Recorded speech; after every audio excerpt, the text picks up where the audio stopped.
Hello guys, welcome to a new video, and here in this video we're going to read a very beautiful story. The name of the story is A Truly Beautiful Mind, and in the story we're going to delve deep into the mind of one of the greatest scientists ever existed in the world, and his name is Albert Einstein. Okay, so this is a biographical story actually on the basis of Albert Einstein's life, and by reading the story we also gonna come across a lot of new words and which will definitely gonna enrich our vocabulary. So let's try to read the story. So first, here is said Albert Einstein was born on 14th March 1879 in the German city of Ulm, without any indication that he was destined for greatness. तो यहाँ पर क्या बोला गया है कि Albert Einstein जो है वो उनका जन्म हुआ था 14 मार्च 1879 को in the German city of यलम।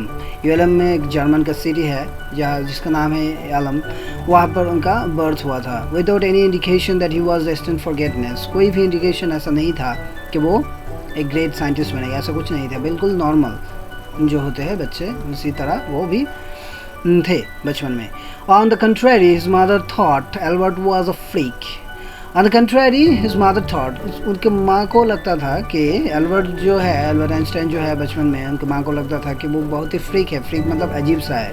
To her his head seemed much too large, तो वो उनकी हेड जो है एल्बर्ट आइंस्टाइन की हेड बहुत ही बड़ा था सर, तो उनको देख के बहुत ही बड़ा लगता था उनकी माँ को। उनके बच्चे का कैसा अजीब बच्चा पैदा हुआ है, उसका हेड भी बहुत ही बड़ा है, ऐसा मतलब उसकी माँ जो है उसको फ्रीक बुलाते थे।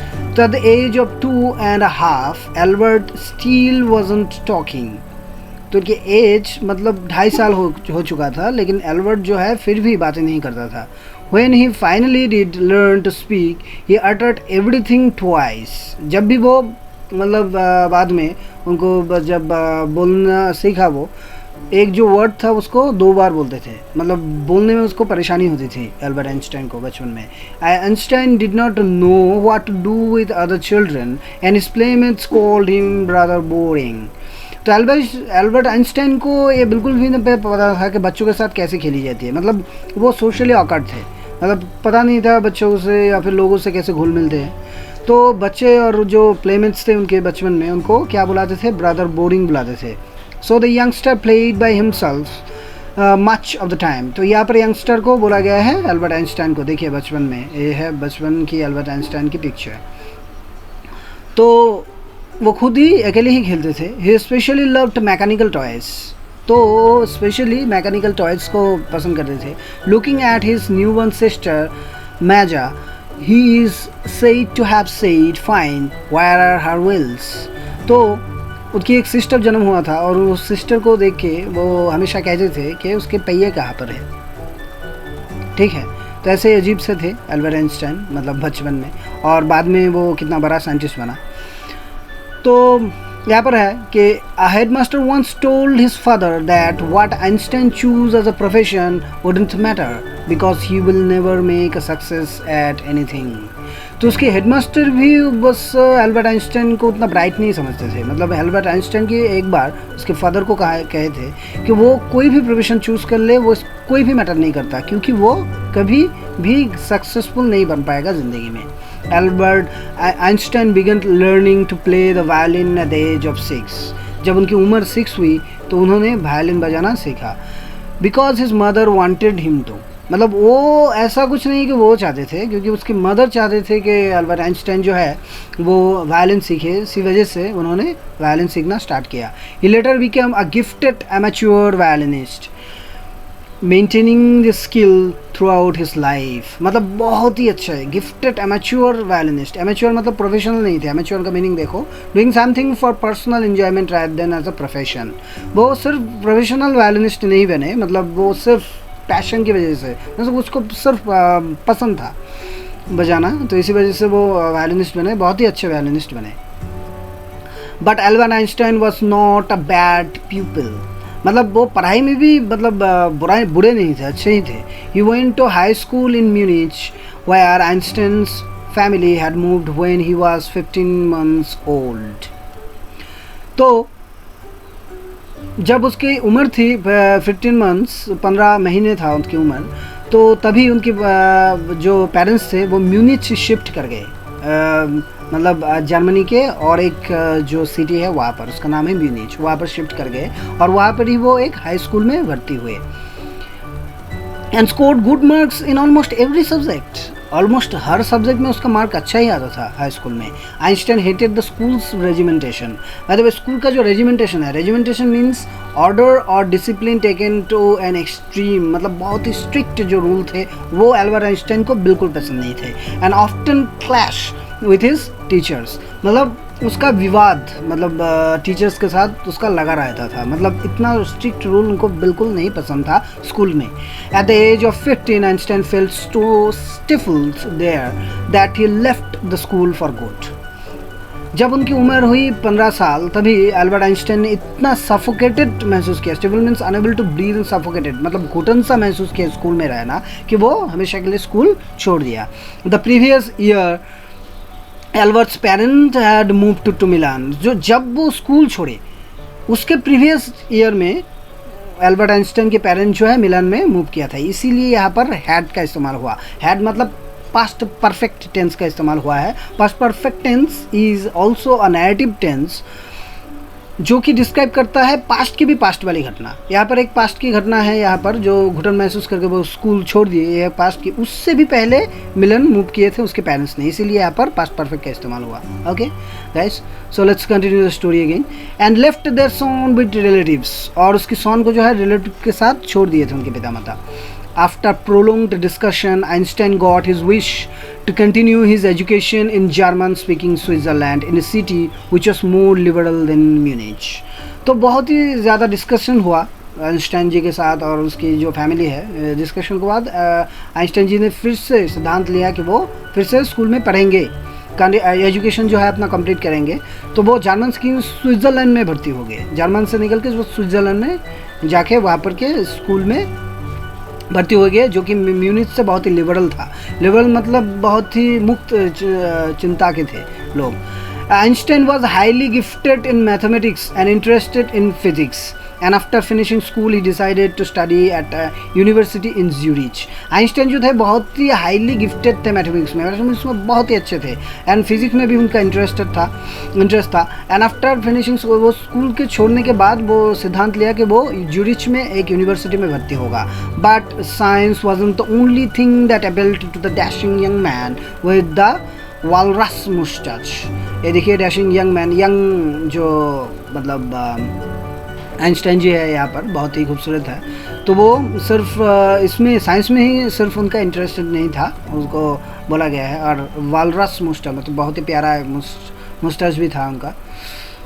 तो he also felt a special interest in a fellow student Mileva Maric. तो मिलीवा मैरिक जो एक स्टूडेंट था उसके ऊपर भी आइंस्टाइन जी का एक इंटरेस्ट था।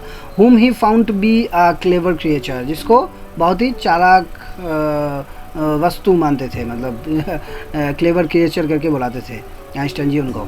This youngster had come to Switzerland because the university in Zurich was one of the few in Europe where women could get degrees. तो उस वजह उस समय में कंजर्वेटिव सोसाइटी था जर्मनी में भी कि वुमेन में उतना मतलब एजुकेशन की मतलब प्रचलित नहीं थी। तो सिर्फ एक यूनिवर्सिटी था जो कि है ज्यूरिच की यूनिवर्सिटी, वहाँ पर ही स्टूडेंट को एजुकेशन मिलता था। इसीलिए जो मिलाइवा मैरिक है उन्होंने आया ये डिग्री देने के लिए। Einstein saw in her N ally against the Philistines, those people in his family and at the university with whom he was constantly at odds. तो एलाई मतलब एक मित्रता और एसोसिएट मतलब फ्रेंडशिप नज़र में आई उसके साथ आइंस्टाइन जी की। और फिलिस्टाइंस मतलब a word used disapproving to talk about people who do not like art, literature और म्यूज़िक। मतलब तब के जो लोग थे उतनी जर्मनी के उसकी फैमिली के भी हो और ज़्यादातर लोग जो है वो आर्ट कल्चर इतनों को ज़्यादा पसंद नहीं करते थे, लेकिन जो मिलाइवा मैरिक है वो पसंद करते थे। और आइंस्टाइन जी से उनकी इस चीज़ में मतलब मेल बैठी। आइंस्टाइन जी को भी वो आर्ट कल्चर ये सब पसंद था, उनको भी था, इसीलिए उनके बीच फ्रेंडशिप ज़्यादा डेवलप हुई। The couple fail in love, couple जो है वो एक दूसरे के साथ प्यार में पड़े। Letters survive in which they put their affection into words, mixing science and tenderness. जो लेटर्स सर्वाइव थे, मतलब लेटर्स जो उनके वहाँ से मिला, वहाँ पर मतलब अफेक्शन इनटू वर्ड्स, बहुत सारा प्यार भरा मतलब खत एक दूसरे को लिखे थे, वो वर्ड मतलब खत भी मिला. Mixing science with tenderness, science के साथ टेंडरनेस भी वहाँ पर मिक्सचर हुआ. Wrote Einstein, how happy and proud I shall be when we both have brought our work on relativity to a victorious conclusion. कितना हैप्पी और मैं प्राउड महसूस करूँगा जब एल्बर्ट आइंस्टाइन ने लिखा चिट्ठी में कि कितना हैप्पी और प्राउड मैं महसूस करूँगा जब हमारे दोनों की जो वर्क है रिलेटिविटी के ऊपर सक्सेसफुल होगा. In 1900, at the age of 21, Albert Einstein was a university graduate and unemployed. 1900 सदी में एल्बर्ट आइंस्टाइन की जब थी उम्र 21, तब एल्बर्ट आइंस्टाइन ने ग्रेजुएट हुआ, यूनिवर्सिटी ग्रेजुएट हुआ और वो अनएम्प्लॉयड थे. He worked as a teaching assistant, वो टीचर के तौर में जॉब करने लगा. Gave private lessons, finally secured a job in 1902 as a technical expert in the patent office in Bern. तो 1900 में एक वो उसके बाद एक उसकी परमानेंट जॉब मिली पेटेंट ऑफिस में. पेटेंट ऑफिस के पेटेंट क्या चीज़ है पहले देख लेते हैं. A document which gives the rights of an invention to an inventor. जो एक इन्वेंशन है, एक इन्वेंटर है जो नया नया इन्वेंट करता है, वो एक डॉक्यूमेंटेशन है जो कहता है कि जो इन्वेंशन नया हुआ वो नया इन्वेंटर जिसने वो मतलब इन्वेंट किया वो चीज़ उनका हुआ, मतलब वो राइट कि मैंने ही ये इन्वेंट किया है, उसको ही बोला जाता है पेटेंट. यहाँ पर while he was उसी पेटेंट ऑफिस में वो काम करते थे. while he was supposed to be assessing other people's invention, Einstein was actually developing his own ideas in secret. जब आइंस्टाइन जी दूसरों की जो पेटेंट है, दूसरे जो नए नए इन्वेंशन करते थे उनके ऑफिस में आते थे पेटेंट बनाने के लिए, जब दूसरों की इन्वेंशन में वो पेटेंट मतलब इशू करते थे, उसी वक्त आइंस्टाइन जी खुद का भी एक मन ही मन एक कुछ डेवलप कर रहे थे, खुद का भी आइडिया साइंस में.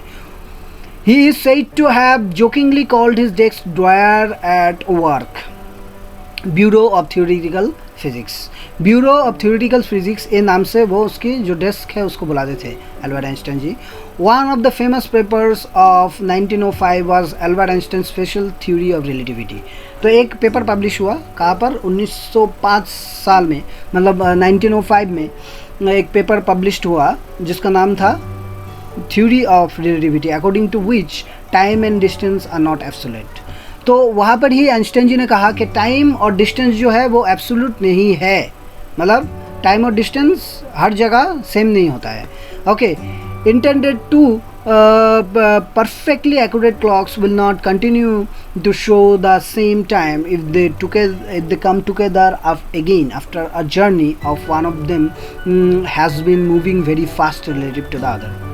अगर समझो कि दो क्लॉक है और दो क्लॉक दो आदमी पहने हुए हैं और वो बहुत ही एक स्पीड से जर्नी किया और एक का स्पीड ज़्यादा था और दूसरे का स्पीड कम था, तब वो जो दोनों के बीच का जो टाइम है वो अलग अलग दिखाएगा. मतलब जिसका स्पीड ज़्यादा था उसका टाइम कम होगा और जिसका टाइम मतलब स्पीड कम था उसका टाइम ज़्यादा होगा. तो यही थी मतलब basic theory of relativity. From this followed the world's most famous formula which describes the relationship between mass and energy E equal to mc². तो यही इसी से ही डेवलप हुआ वर्ल्ड का जो मतलब सबसे फेमस एक फार्मूला जिसका बोला जाता है कि थ्योरी ऑफ रिलेटिविटी. उसका इक्वेशन क्या है? E equal to mc². In this mathematical equation, E stands for energy, M for mass and C for the speed of light in a vacuum, about 3 lakh km per second. तो mathematical equation में E को बोला जाता है energy, M को बोला जाता है मास, C को बोला जाता है स्पीड ऑफ लाइट जो कि है 3 lakhs kilometer per second. When you sit with a nice girl for 2 hours, it seems like 2 minutes. When you sit on a hot stove for 2 minutes, it seems like 2 hours.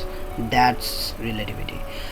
Albert Einstein ने बहुत ही मज़ेदार तरीके से मतलब relativity को समझाया. उन्होंने कहा कि एक अगर खूबसूरत गर्ल हो उसके साथ अगर आप रहे तो 2 मिनट भी आपको मतलब 2 मिनट मतलब अगर आप 2 घंटे भी रहे आपको लगेगा 2 मिनट, क्योंकि टाइम बहुत ही जल्दी बीत जाएगा.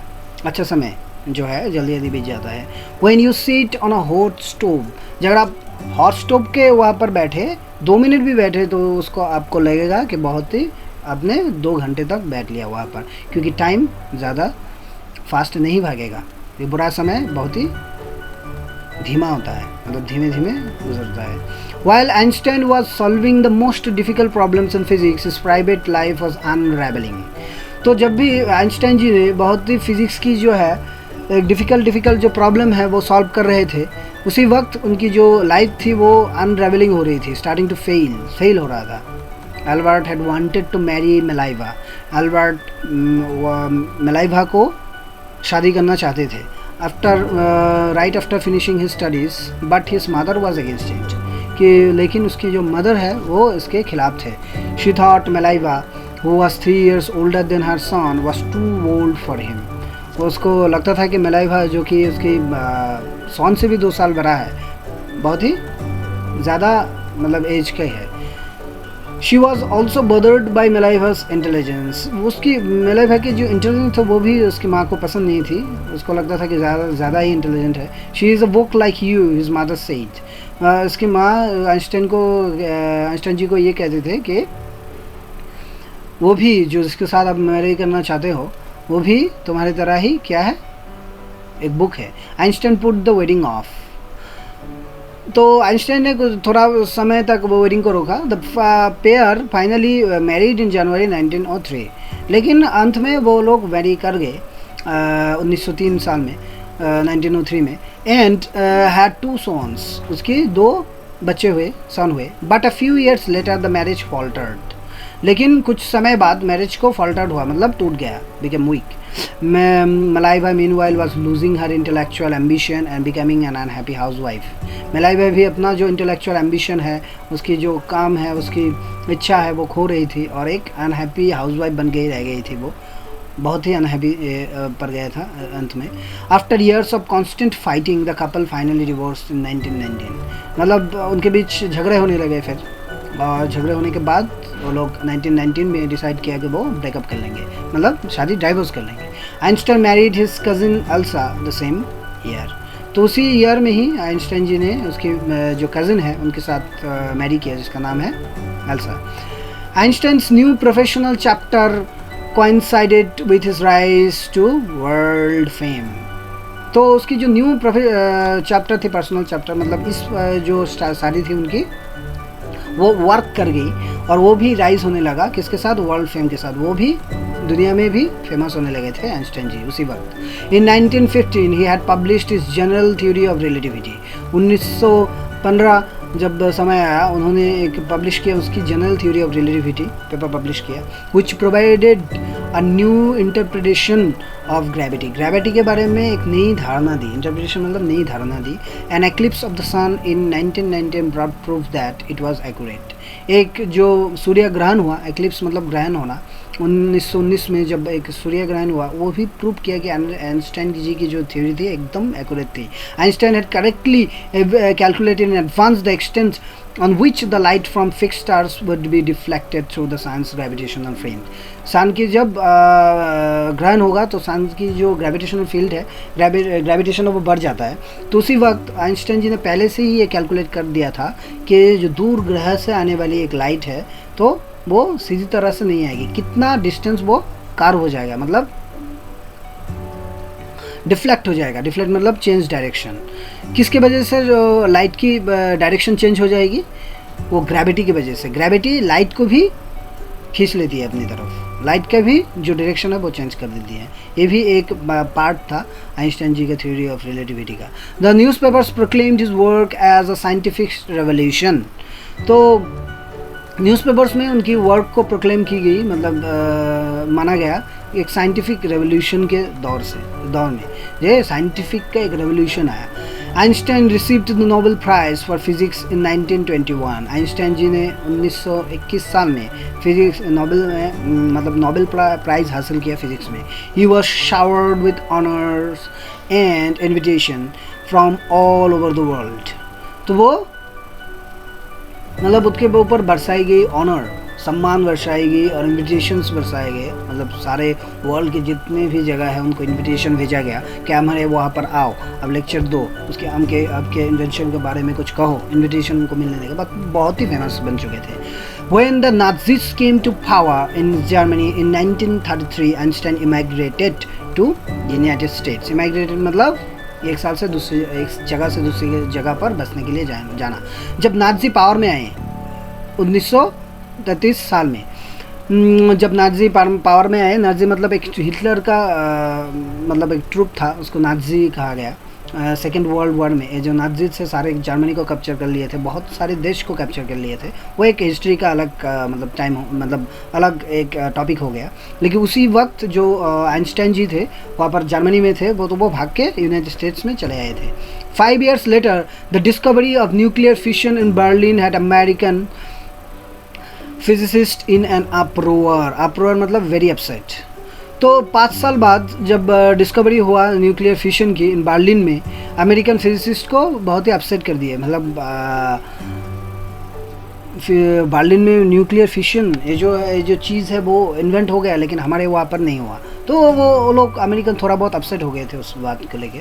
Many of them had fled from fascism just as Einstein had, and now they were afraid the Nazis could build the use of an atomic bomb. तो फासिज्म जो एक है, एक आइडियलिज्म है जो जिसको हिटलर ने एक मतलब स्थापित किया था, उस फैसिज्म को डर के बहुत सारे लोग जर्मन छोड़ के भाग गए थे। तो आइंस्टाइन भी वही किया था, और वो लोग सभी लोग डरने लगे कि अगर नाज़ी के हाथ में वो एटॉमिक बॉम्ब का फार्मूला आ गया तो वो सारा वर्ल्ड को डिस्ट्रॉय कर देगा। At the urging of a colleague, Einstein wrote a letter to the American President Franklin D. Roosevelt on 2nd August 1939, in which he warned a single bomb of this type exploded in a port might very well destroy the whole port together with some of the surrounding territory. तो एक colleague था Einstein जी के, उन्होंने Einstein जी को कहा कि आप letter लिखो, और आइंस्टाइन जी ने उनकी बात मान के एक लेटर लिखी। किसको? अमेरिकन प्रेसिडेंट को। फ्रैंकलिन डी रूजवेल्ट था उस समय अमेरिकन का प्रेसिडेंट। 2 अगस्त 1939 को वो एक लेटर लिखे जहाँ पर उन्होंने वार्न किया कि इस तरीके का अगर एटम बॉम्ब का डिस्कवरी हो गया तो वो अगर किसी भी पोर्ट में, बंदरगाह में अगर पड़े तो सारा का सारा बंदरगाह जो है डिस्ट्रॉय हो जाएगा, इतना पावरफुल है वो bomb. His words did not fail to have an effect. ये जो वर्ड लिखा तो इफेक्ट हुआ वर्ड को। अमेरिकन्स ने इसको सीरियसली लिया। The Americans develop the atom bomb in a secret project of their own. American ये बात सुन के खुद ही अपन एटम बम बना दिए and dropped it on the Japanese cities of Hiroshima and Nagasaki in August 1945। Hiroshima और Nagasaki में America ने bomb बना के ड्रॉप कर दिया, अगस्त में ड्रॉप कर दिया था 1945 में। Einstein was deeply second by the extent of the destruction. Einstein को बहुत ही बड़ा एक झटका लगा कि ये जो डिस्ट्रक्शन हुआ। This time he wrote a public missive to the United Nations. ये टाइम वो एक पब्लिक मिसिव लिखा, मिसिव मतलब एक letter, especially long and official, एक ऑफिशियल लेटर लिखा। किसको? यूनाइटेड नेशंस को। In it he propose to the formation of a world government. एक वर्ल्ड गवर्नमेंट को गठन करने के लिए उन्होंने कहा कि एक वर्ल्ड जो गवर्नमेंट है उसको गठन की जाए। ठीक है, इसी प्रस्ताव को लेकर उन्होंने एक मतलब एक चिट्ठी लिखी। Unlike the letter to Roosevelt, this one made no impact. लेकिन इसका कोई भी असर नहीं पड़ा। जबकि पिछले वाला जो लेटर लिखा था रूजवेल्ट को, वो जो लेटर इफेक्ट पड़ा था, इस बार नहीं इफेक्ट पड़ा। But over the next decade Einstein got over more involve in politics. जो नेक्स्ट डिकेड था, डिकेड मतलब दशक, मतलब आइंस्टाइन के जो बाद वाले दशक थे, उन्होंने साइंस से ज़्यादा पॉलिटिक्स में ज़्यादा इन्वॉल्व किया अपने आप को। Agitating for an end to the arms buildup and using his popularity to campaign for peace and democracy. वो कैंपेन करने लगे कि जो आर्म बिल्डअप है, ये सब को घटाने के लिए, ये सब को रोका जाए इसको, और उसकी जो पॉपुलैरिटी है उन्होंने उनको काम में लगाया। ये जो पीस डेमोक्रेसी का जो एक वार्ता है सारे विश्व में फैलाने के लिए। When Einstein died in 1955 at the age of 76, he was celebrated as a visionary and world citizen as much as scientific genius. Visionary मतलब a person who can think about future in an original and intelligent way. मतलब उन्होंने एक visionary के तौर पर भी जो मर गए 1955 में, उसकी उम्र कब थी? 76 थी। He was celebrated as a visionary. Visionary के रूप में भी वो सेलिब्रेट करने लगे सेलिब्रेटेड हुआ कि वो एक विजनरी था, मतलब भविष्य के बारे में चिंता करता था, एंड वर्ल्ड सिटीजन, वर्ल्ड विश्व मतलब सिटीजन के तौर पे भी वो रिकॉग्नाइज्ड हुए as much as scientific genius के साथ साथ भी. So this story is very beautiful story, and we have come to know a lot of things about Mr. Albert Einstein, who is one of the greatest scientists in the world. So I hope you like the story, and if you like the story, then like and subscribe to my channel, and let's meet on the next video.